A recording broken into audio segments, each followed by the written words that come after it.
ಕೆಂಪೇಗೌಡ ಅಂತಾರಾಷ್ಟ್ರೀಯ ವಿಮಾನ ನಿಲ್ದಾಣದ ರಾಮೇಶ್ವರಂ ಕೆಫೆಯಲ್ಲಿ ತಿಂಡಿಯಲ್ಲಿ ಹುಳ ಸಿಕ್ಕ ಪ್ರಕರಣಕ್ಕೆ ಇದೀಗ ದೊಡ್ಡ ತಿರುವು ಸಿಕ್ಕಿದೆ. ಈ ಘಟನೆ ನಡೆದು 4 ತಿಂಗಳ ಬಳಿಕ ಕೆಫೆ ಮಾಲೀಕರು ಮತ್ತು ಮ್ಯಾನೇಜರ್ ವಿರುದ್ಧವೇ ಎಫ್ಐಆರ್ ದಾಖಲಾಗಿದೆ. ರಾಮೇಶ್ವರಂ ಕೆಫೆ ಮಾಲೀಕರಾದ ದಿವ್ಯಾ ರಾಘವೇಂದ್ರ ರಾವ್ ಹಾಗೂ ಮ್ಯಾನೇಜರ್ ಸುಮಂತ್ ಮೇಲೆ ಏರ್ಪೋರ್ಟ್ ಪೊಲೀಸ್ ಠಾಣೆಯಲ್ಲಿ ದೂರು ದಾಖಲಿಸಲಾಗಿದೆ. ಜುಲೈ 24ರಂದು ಗುವಾಹಟಿಗೆ ಪ್ರಯಾಣ ಬೆಳೆಸಿದ್ದ ನಿಖಿಲ್ ಎಂಬ ಯುವಕ ಮತ್ತು ಅವರ ಸ್ನೇಹಿತರು ಕೆಂಪೇಗೌಡ ಇಂಟರ್ನ್ಯಾಷನಲ್ ಏರ್ಪೋರ್ಟ್ ಲಿಮಿಟೆಡ್ನ ರಾಮೇಶ್ವರಂ ಕೆಫೆಯಲ್ಲಿ ಪೊಂಗಲ್ ಮತ್ತು ಕಾಫಿಯನ್ನ ಖರೀದಿಸಿದ್ರು. ತಾವು ಖರೀದಿಸಿದ್ದ ಪೊಂಗಲ್ನಲ್ಲಿ ಹುಳ ಸಿಕ್ಕಿದೆ ಅಂತ ನಿಖಿಲ್ ಮತ್ತು ಅವರ ಸ್ನೇಹಿತರು ಆರೋಪ ಮಾಡಿದ್ರು.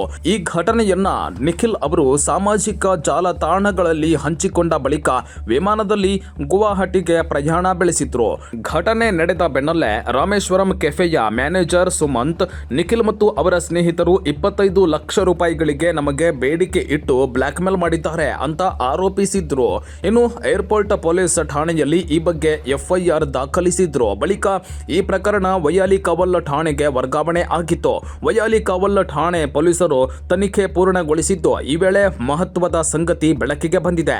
ಇನ್ನು ತನಿಖೆ ವೇಳೆ ತಿಳಿದು ಬಂದ ಸತ್ಯಾಂಶ ಏನು ಅಂದ್ರೆ, ಪೊಂಗಲ್ ಖರೀದಿಸಿದ್ದ ಗ್ರಾಹಕರು ಬ್ಲಾಕ್ ಮೇಲ್ ಮಾಡಿಲ್ಲ, ಬದಲಾಗಿ ಘಟನೆಯನ್ನ ಬಂಡವಾಳ ಮಾಡಿಕೊಂಡು ಬೇರೊಬ್ಬ ಯುವಕ ಬ್ಲಾಕ್ ಮೇಲ್ ಕರೆ ಮಾಡಿದ್ದು ಬೆಳಕಿಗೆ ಬಂದಿದೆ. ಕೆಫೆಗೆ ಆಗ್ತಾ ಇದ್ದ ನಷ್ಟವನ್ನ ನಿಯಂತ್ರಿಸಲು ಮ್ಯಾನೇಜರ್ ಸುಮಂತ್ ಗ್ರಾಹಕರೇ ಬ್ಲಾಕ್ ಮೇಲ್ ಮಾಡಿದ್ದಾರೆ ಅಂತ ಸುಳ್ಳು ದೂರು ದಾಖಲಿಸಿದ್ರು. ಈ ಮೂಲಕ ದೂರು ಕೊಟ್ಟವರೇ ಇದೀಗ ಸಂಕಷ್ಟಕ್ಕೆ ಸಿಲುಕಿಕೊಂಡಿದ್ದಾರೆ.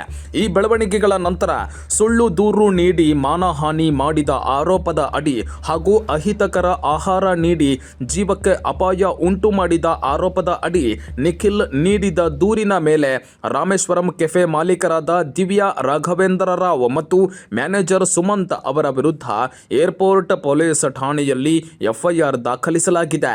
ಇನ್ನು ತಮ್ಮ ವಿರುದ್ಧ ಬ್ಲಾಕ್ ಮೇಲ್ ಆರೋಪ ಬಂದಾಗ ನಿಖಿಲ್ ಬ್ಲಾಕ್ ಮೇಲ್ ಕರೆ ಬಂದ ಸಮಯ ಅಂದ್ರೆ ಬೆಳಗ್ಗೆ 10:27ಕ್ಕೆ ನಾವು ವಿಮಾನದಲ್ಲಿದ್ದೆವು. ದೂರಿನಲ್ಲಿ ಉಲ್ಲೇಖಿಸಿರುವ ಫೋನ್ ನಂಬರ್ಗೂ ನಮಗೂ ಯಾವುದೇ ಸಂಬಂಧ ಇಲ್ಲ.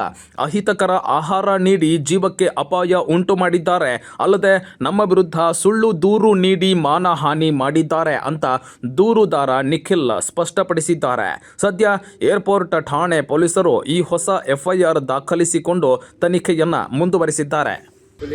ನಾವು ರಾಮೇಶ್ವರಂ ಕೆಫೆಗೆ 4 ತಿಂಗಳ ಹಿಂದೆ ಹೋಗಿದ್ವಿ. ಅಲ್ಲಿ ಬೆಳಗ್ಗೆ ತಿಂಡಿ ಮಾಡಿ ನಾವು ಗುವಾಹಟಿಗೆ ಹೋದ್ವಿ. ನಮಗೆ ಅಲ್ಲಿ ಪೊಂಗಲಲ್ಲಿ ಒಂದು ಜಿರ್ಲೆ ಸಿಕ್ತು. ಆ ಜಿರ್ಲೆ ಸಿಕ್ಕಿದಾಗ ನಾವು ಅಲ್ಲಿ ಹೋಟೆಲ್ ಸಿಬ್ಬಂದಿಗೆ ಅಲ್ಲಿ ತಗೊಂಡೋಗಿ ತೋರಿಸಿ, ಇದು ಏನು ಈ ಥರ ಸಿಕ್ಕಿದೆ, ಏನು ನೀವು ಹೈಜಿನಿಕ್ ಮೇಂಟೈನ್ ಮಾಡ್ತೀರಾ ಅಂತೆಲ್ಲ ತೋರಿಸಿದಾಗ ಅವರು ಕ್ಷಮೆ ಕೇಳಿದ್ರು. ಅಲ್ಲಿಂದ ನಾವು ಹೊರಟ್ವಿ. ಆಮೇಲೆ ನಮ್ಮ ಮೇಲೆ ಒಂದು ಸುಳ್ಳು ಆರೋಪ ಆಯಿತು. 25 ಲಕ್ಷಕ್ಕೆ ಹಣ ಬೇಡಿಕೆ ಇಟ್ಟಿದ್ದೀವಿ ಅಂತ. ನಾವು ಯಾವುದೇ ಹಣ ಬೇಡಿಕೆ ಇಟ್ಟಿಲ್ಲ. ನಮ್ಮ ಮೇಲೆ ಸುಳ್ಳು ಮಾಹಿತಿಯನ್ನು ರಾಮೇಶ್ವರಂ ಕೆಫೆ ಅವರು ಸೃಷ್ಟಿ ಮಾಡಿದ್ರು. ಆಮೇಲೆ ಅದು ಆದಮೇಲೆ ನಾವು ಈಗ ಎಫ್ಐಆರ್ ಮಾಡಿಸಿದ್ವಿ. ಅವ್ರ ಮೇಲೆ ಏನೇನಾಗಬೇಕೋ ಕಾನೂನು ಪ್ರಕಾರ ಆಗಲಿ, ಯಾರು ತಪ್ಪು ಮಾಡಿದಾರೋ ಅವ್ರು ಶಿಕ್ಷೆ ಆಗ್ಬೇಕು. ರಾಮೇಶ್ವರಂ ಕೆಫೆ ಅವರು ಏನಂತ ಸುಳ್ಳು ಅಲಿಗೇಷನ್ ಮಾಡಿದ್ರು ನಿಮ್ಮ ಮೇಲೆ? ನಾವು ಅವ್ರಿಗೆ 25 ಲಕ್ಷ ಹಣ ಬೇಡಿಕೆ ಇಟ್ಟಿದ್ದೀವಿ ಅಂತ ಅವ್ರು ಸುಳ್ಳು ಅಲಿಗೇಷನ್ ಮಾಡಿದ್ದಾರೆ. ನಾವು ಆ ಸಮಯಕ್ಕೆ ಅವ್ರ ಕಾಲ್ ಬಂದ ಸಮಯದಲ್ಲಿ ನಾವು 10:47 ಬಂದಿದೆ ಅಂತ ಅವರು ಸುಳ್ಳು ಮಾಹಿತಿ ಕೊಟ್ಟಿದ್ದಾರೆ. ಅಷ್ಟೊತ್ತಲ್ಲಿ ನಾವು ಫ್ಲೈಟಲ್ಲಿ ಪ್ರಯಾಣ ಮಾಡ್ತಾ ಇದ್ವಿ ಗುವಾಹಟಿಗೆ. ಯಾವುದು ಅದು ಅವರು ರಾಮೇಶ್ವರಂ ಅವರು ಕಂಪ್ಲೇಂಟ್ ಕೊಟ್ಟಿದ್ರಲ್ಲ, ಅದೇನೋ ಕಂಪ್ಲೀಟ್ ಆಗಿದೆಯಾ? ಅದು ಎಲ್ಲ ಸುಳ್ಳು ಸರ್. ಇನ್ವೆಸ್ಟಿಗೇಷನ್ ಆಗಿದೆ, ಎಲ್ಲ ಸುಳ್ಳು. ಈಗ ಅದಕ್ಕೆ ನಾವು ರಿಟರ್ನ್ DCP ಸಾಹೇಬ್ರ ಹತ್ರ ಎಲ್ಲ ಮಾತಾಡಿ ಮತ್ತೆ ಅವ್ರ ಮೇಲೆ ಎಫ್ಐಆರ್ ಮಾಡಿಸಿದೀವಿ. ಇವಾಗ ನಿಖಿಲ್, ಸುಮಂತ್ ಮತ್ತೆ ಓನರ್ ದಿವ್ಯಾ ಮತ್ತೆ ಅವ್ರು ರಾಘವೇಂದ್ರ ರಾವ್ 3 ಜನ. ಸೂರ್ಯಘರ್ ಮುಫ್ತ್ ಬಿಜ್ಲಿ ಯೋಜನೆಯಡಿಯಲ್ಲಿ ಸಾಂಪ್ರದಾಯಿಕ ವಿದ್ಯುತ್ ಮೇಲೆ ಅವಲಂಬನೆಯನ್ನು ಕಡಿಮೆ ಮಾಡಲು ಮನೆಗಳ ಮೇಲ್ಛಾವಣಿಯಲ್ಲಿ ಸೌರ ವ್ಯವಸ್ಥೆಯನ್ನು ಸ್ಥಾಪಿಸಲು ಅವಕಾಶ ನೀಡಲಾಗಿದ್ದು, ಸೌರ ಫಲಕವನ್ನು ಸ್ಥಾಪಿಸಲು ಮನೆ ಮಾಲೀಕರಿಗೆ ಬ್ಯಾಂಕ್ಗಳಿಂದ ಸಾಲ ಸೌಲಭ್ಯದ ಜೊತೆಗೆ ಸಹಾಯಧನವನ್ನು ನೀಡಲಾಗುತ್ತದೆ. ಸೌರ ಫಲಕಗಳನ್ನು ಸ್ಥಾಪಿಸಲು 30,000ದಿಂದ 78,000ದವರೆಗೆ ಸಹಾಯಧನ ನೀಡಲಾಗುತ್ತದೆ. ಹಿಂದೆ ಸೂರ್ಯಘರ್ ಮುಫ್ತ್ ಬಿಜ್ಲಿ ಯೋಜನೆಯಡಿ ನೋಂದಾಯಿಸಿಕೊಳ್ಳಿ.